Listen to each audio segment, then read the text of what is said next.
Let it be a Nick and Jane, and let it be a Mr. Smith, a banker of Nick and Jane. They both keep their money in his bank. That's why we use the title Mr. Smith with respect. Nick really wants to buy, well, let's say Jane's bicycle, but he has no money. More precisely, he has money, but not enough, only $10, while Jane wants $100 for her precious bicycle. That's a problem. What should Nick do? Well, this bicycle is so desirable. He gives Jane his $10 as a deposit and asks plaintively not to sell the bike to anyone. He says that he will bring the rest of the money soon. At the same time, he runs to his bank, to the respected Mr. Smith, to get a loan for the missing $90. As ill luck, Mr. Smith has no money at this moment, but he knows perfectly about $10, which Nick gave to Jane. And where will Jane bring his money to? That's right. She will put these $10 in her lovely bank to the same Mr. Smith.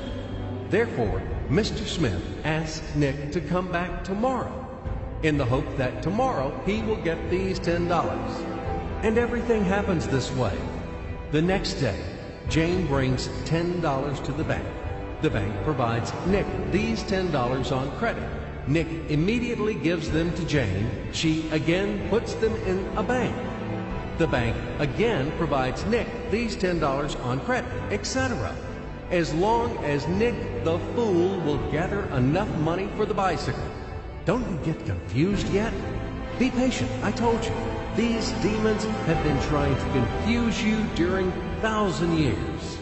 These damn economists and financiers. But anyway, we will figure everything out. So what do we have in the end? Nick finally got the bike from Jane. Wow! But at the same time, Nick owes $90 to the bank, Mr. Smith. And the bank, in its turn, owes $100 to Jane.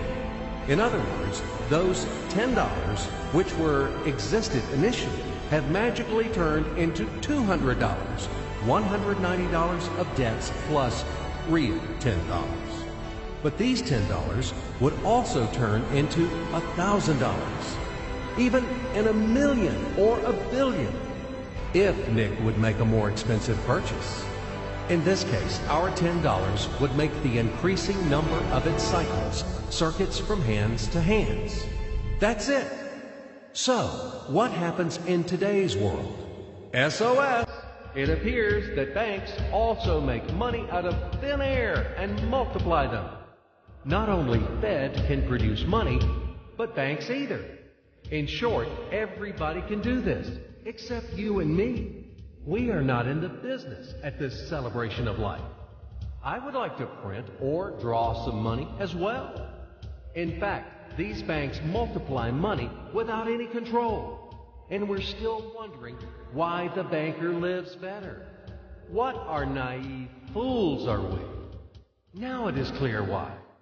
The one who produces the money, of course, lives better. But this is not enough. From this moment, poor Nick will never be able to repay his debts owed to the bank, no matter how hard he would work.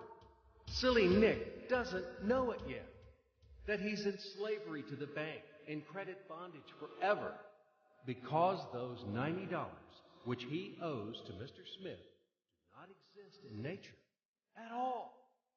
Sly Mr. Smith made his money out of nothing. He created them out of thin air, just one click. And $10 turned into $200. Yes, but you can object